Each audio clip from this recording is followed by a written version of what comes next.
Hello दोस्तों, नमस्कार। मैं महेंद्र श्रीवास्तव, एक्सपर्ट महिंद्रा ICS अकादमी में आपका स्वागत करते हैं। बच्चों, पिछली बार हमने भारत के भूगोल के बारे में, भारत की मिट्टियों के बारे में बताया था। और आगे क्रमशः बढ़ते हुए जो बची हुई मिट्टियाँ हैं उनके बारे में जानकारी देने जा रहे हैं। जैसे कि भारत की जो काली मिट्टी भारत में पाई जाती है, वो कहाँ पाई जाती है? इनका निर्माण बेसाल्ट चट्टान के अपक्षय व अपरदन से होता है। इसे चरनोजम या रेगुर मिट्टी भी कहते हैं। ये कपास के लिए सबसे अच्छी मिट्टी है। इसका सबसे अधिक विस्तार जो महाराष्ट्र में पाया जाता है। ये जो है, इसमें जो फसल उगती है वो कपास की सबसे अधिक उपयुक्त मिट्टी है। इसको रेगुर भी कहते हैं, चरनोजम भी कहते हैं मिट्टी के बारे में। और ये महाराष्ट्र का सबसे अधिक विस्तार है, इसमें महाराष्ट्र में पाई जाती है। चरनोजम किसे कहते हैं, ये प्रश्न आ सकता है। रेगुर मिट्टी किसे कहते हैं, ये प्रश्न आ सकता है। कपास किस मिट्टी के लिए सबसे उपयुक्त है, ये आ सकता है प्रश्न। और ये काली मिट्टी सर्वाधिक विस्तार कहाँ है, ये आ सकता है। यानी कि इससे 1, 2, 3, 4 प्रश्न बन सकते हैं। आगे लैटराइट मिट्टी कौन सी है? जैसे लैटराइट मिट्टी भारत में पाई जाती है। ये प्रायद्वीपीय पठार के पठारी क्षेत्र में पाई जाती है। यानी प्रायद्वीपीय जो दक्षिण भारत का जो प्रायद्वीपीय है, उसमें जो पठार है उस क्षेत्र में पाई जाती है। इसका स्वरूप जो है, ईंटे जैसा सख्त होती है मिट्टी, और भीगने पे बहुत मुलायम हो जाती है, और जब सूख जाती है तो बहुत कठोर मिट्टी हो जाती है। इसकी ये पहचान है। इसमें लौह ऑक्साइड व एल्युमिनियम की प्रचुरता ज़्यादा होती है, यानी कि अधिकता ज़्यादा होती है। और ये मिट्टी राजमहल की पहाड़ियों, सतपुड़ा, असम, मेघालय की पहाड़ियों पर मिलती है। ये जो जहाँ जहाँ मिट्टी मिलती है, राजमहल की पहाड़ी है, यहाँ पाई जाती है।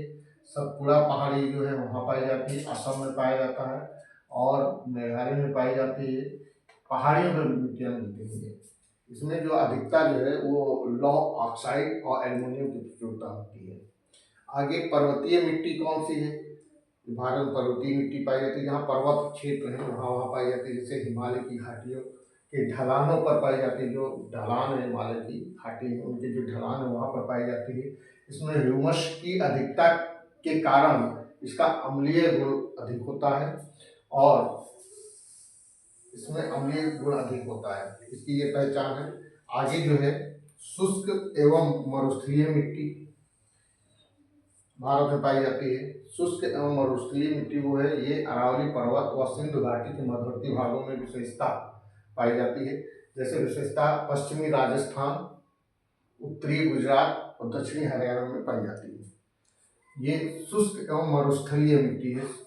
यानी कि शुष्क वो है जहाँ पर अधिक गर्मी होती है, जहाँ मरुस्थल होता है।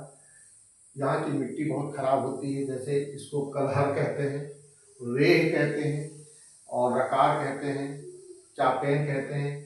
और एक हिसाब से अगर देखा जाए तो इसको ऊसर मिट्टी भी कहते हैं। ये ऊसर मिट्टी ही है जहाँ पर कोई फसल नहीं होती है, ना के बराबर होती है। यहाँ पर जैसे बबूल के पेड़ पाए जाएंगे, जो कटीलेदार जो पेड़ हैं, छाए हुए पेड़ हैं, वो पाए जाते हैं, अधिकता पाई जाती है। तो इसकी ये पहचान है। तो हम आपको काली मिट्टी के बारे में बताए, लैटराइट की मिट्टी के बारे में बताया, अब पर्वतीय मिट्टी के बारे में बताया, शुष्क और मरुस्थलीय मिट्टी के बारे में बताया।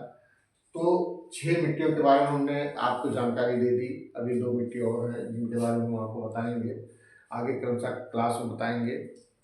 और पिछले क्लास में आप देखिएगा, पार्ट 1 में देखिएगा मिट्टी के बारे में, भारत की मिट्टी के बारे में। और जय हिंद, जय भारत, नमस्कार।